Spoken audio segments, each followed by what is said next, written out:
कुछ साल से बेहाल है मेरे सुल्तान। आवाम रोटी के एक एक टुकड़े के लिए लड़ रही है। महल में अफरा तफरी है। खजाना बिल्कुल खाली हो गया है। एक सिक्का भी नहीं बचा उसमें। कफारे के नाम पे लोगों को तंग कर रहे हैं, उनसे पैसे ले रहे हैं, खराज वसूल कर रहे हैं, सिपाही बागी हो रहे हैं। खास तौर पर ईसाई माबदी वही बगावत की क़यादत कर रहे हैं। उनके इस अमल से सलीबी सिपाही भी बहुत मुतासिर हैं। उनकी हालत यह है कि वो अपना कोई भी सिपाही नहीं भेज सके सिवाय करक के दस्ते के। क्या उनकी क़यादत चैटलियन कर रहा है? बदकिस्मती से मैंने सुना तो यही है। बेलियन और शैटलियन शायद शुरू से ही एक दूसरे के साथ थे।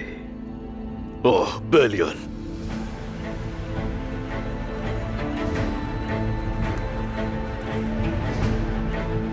अगर वाकई ऐसा है तो बैतुल अहज़ान उन दोनों से बदला लेने का एक बेहतरीन मौका है।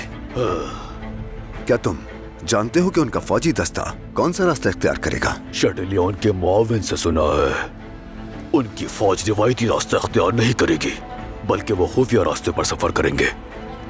पोशीदा रास्ते से क्या मुराद है? शायद रोम के रास्ते से। कदीम मखतूतात में इसका जिक्र है। कहते हैं कि एक रास्ता याकूब की घाटी से बैतुल अहज़ान की तरफ भी निकलता है, और जहां तक मुझे इल्म है उनके निशानात भी पोशीदा हैं। मैंने भी इस कहानी के बारे में सुना था, लेकिन मालूम न था कि ये सच है। जाहिर है उनके पास कोई रहबर है, वरना उनमें कभी इतनी जुर्रत न थी। उनके पास रहबर है? हम कैसे तलाश करेंगे? मुझे डर है कि अगर हम उन्हें बीच रास्ते पर नहीं रोक पाए तो वो हमें यहाँ फंसा देंगे। अगर उन्हें कोई राह दिखाने वाला है तो हमारे पास गो गुरु जैसा सुराग रसा है, जो उनके तौर तरीके और उस जमीन का चप्पा चप्पा जानता है।